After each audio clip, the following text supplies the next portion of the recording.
Okay, so let's move into the next part of the chapter. We're going to focus specifically on fossil fuels and talk about all about them. You're going to know so much by the time we're done.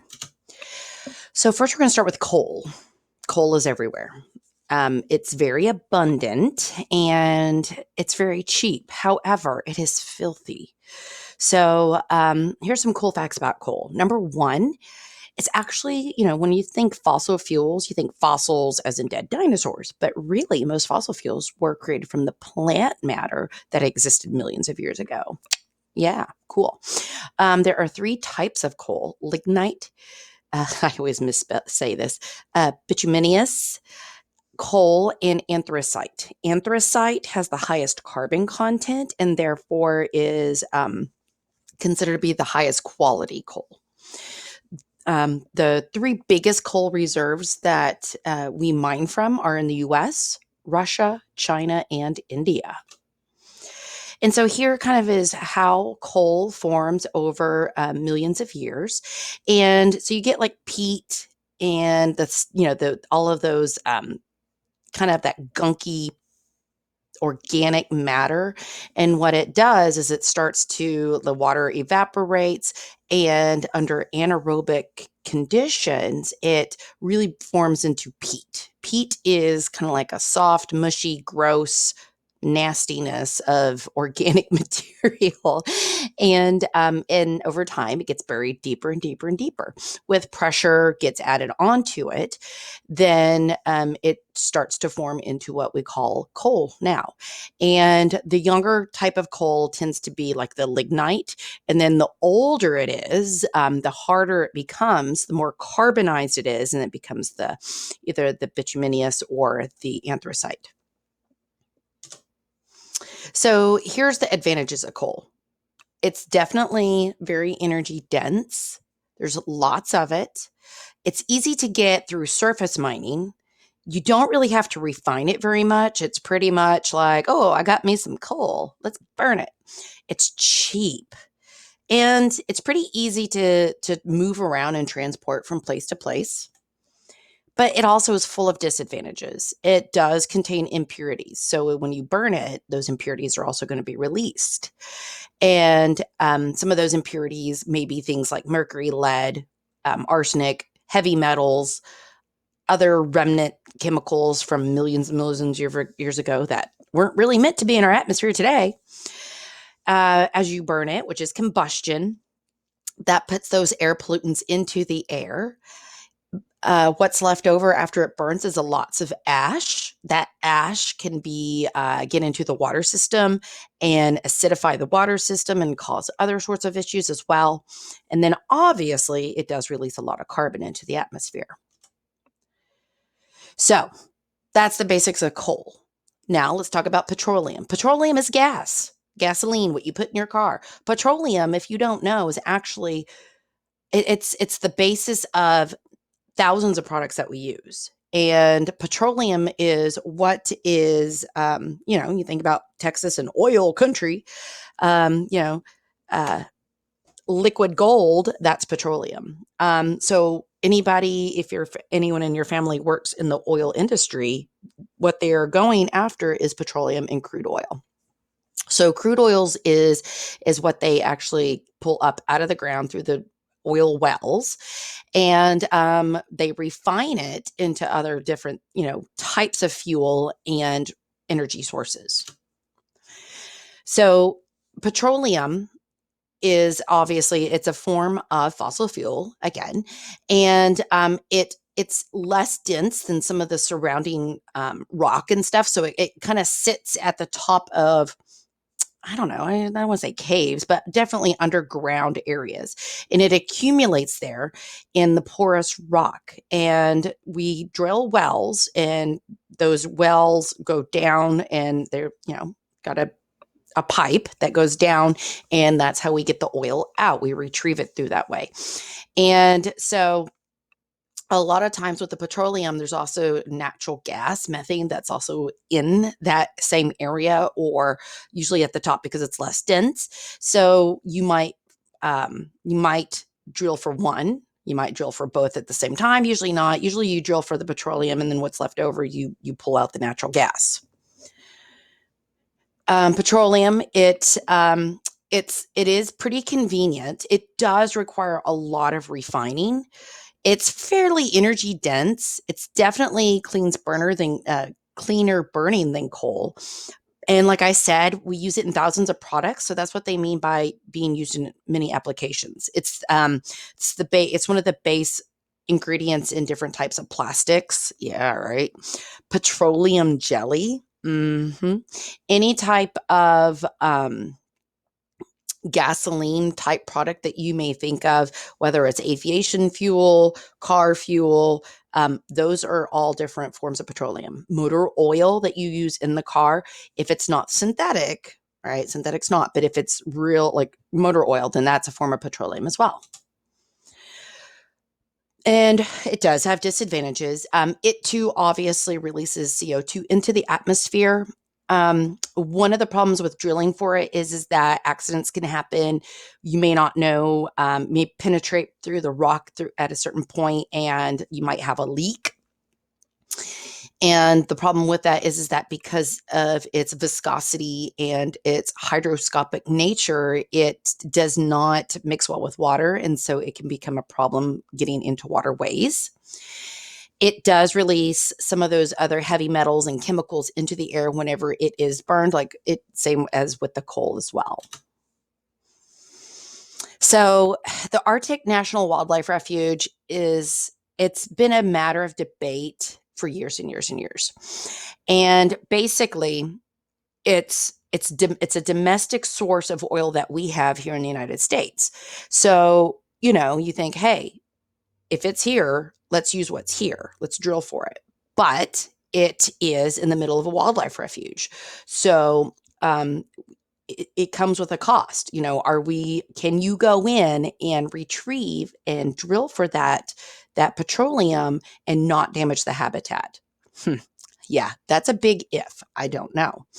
So a lot of people are against it, but then a lot of people who obviously probably work in that industry, they're definitely for it because it has the potential of providing millions and millions of gallons of oil and natural gas.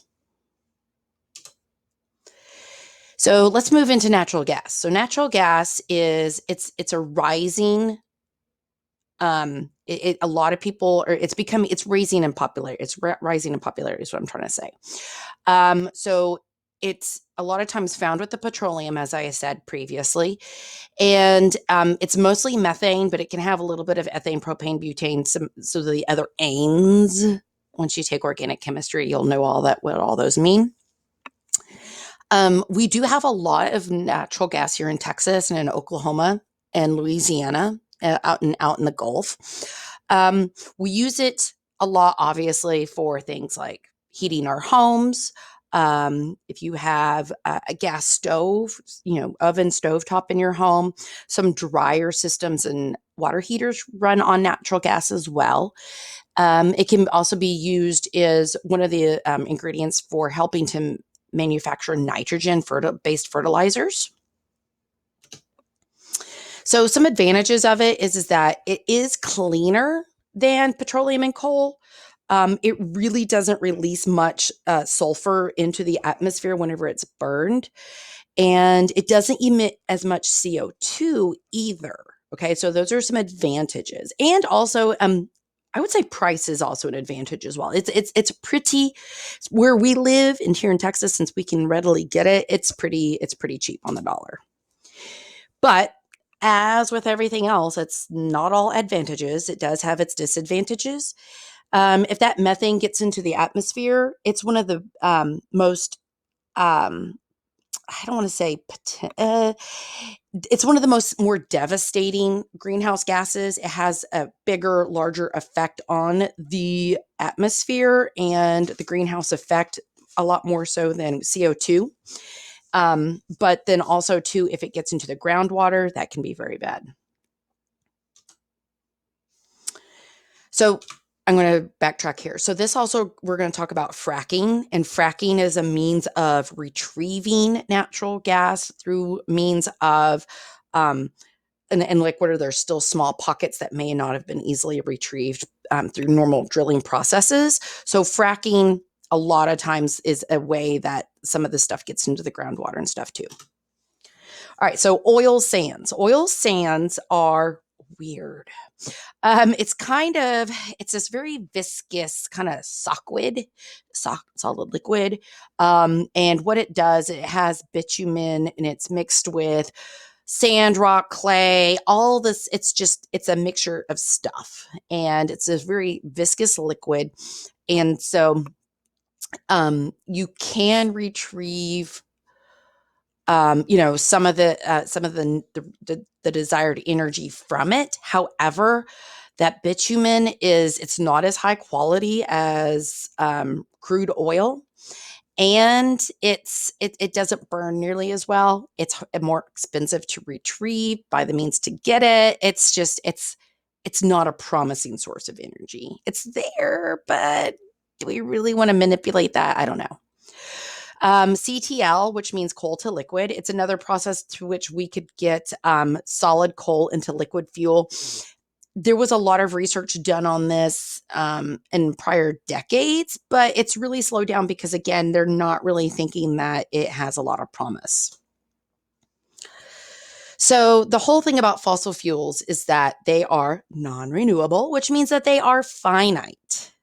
That once we use them up, there is no more. We'd have to wait millions and millions and millions more years before we get some more. So related to that, we're going to talk about the energy intensity. So what the energy intensity means is the energy use per unit of gross domestic product. So our energy use per capita has been going down as in America, okay? But with our rising populations, our total population use goes up. If countries that do a lot of manufacturing and stuff like that, we kind of talked about China previously, they have a higher overall energy intensity than their per capita.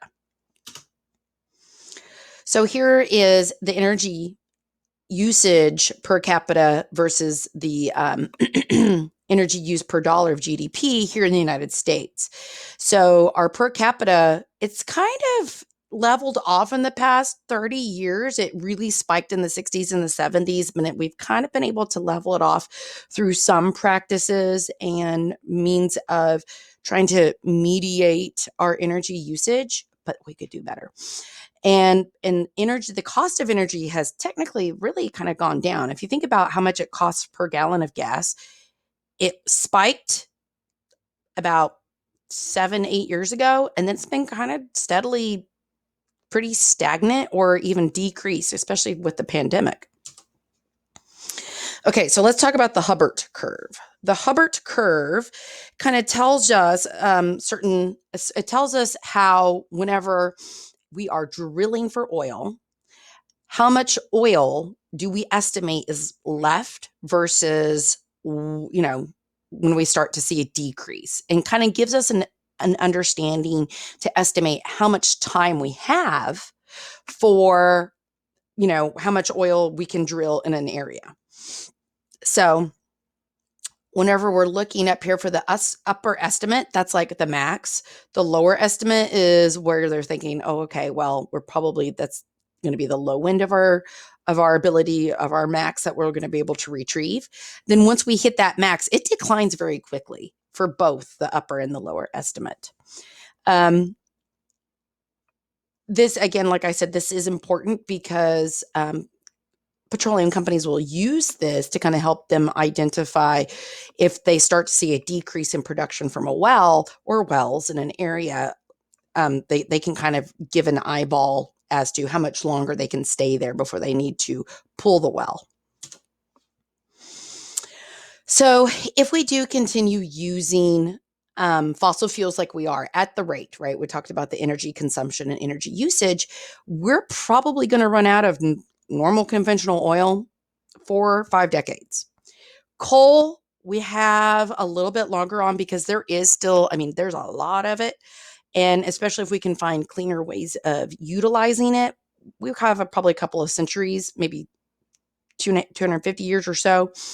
And then again, we have new technology that could probably help us lengthen those time spans and hopefully be able to mediate some of those greenhouse gases to, and recycle some of that, capture it, carbon dioxide capturing and that kind of stuff. But why can't we just find other resources, right? Alternative energy sources. All right. That's what we're going to be moving into. One more video.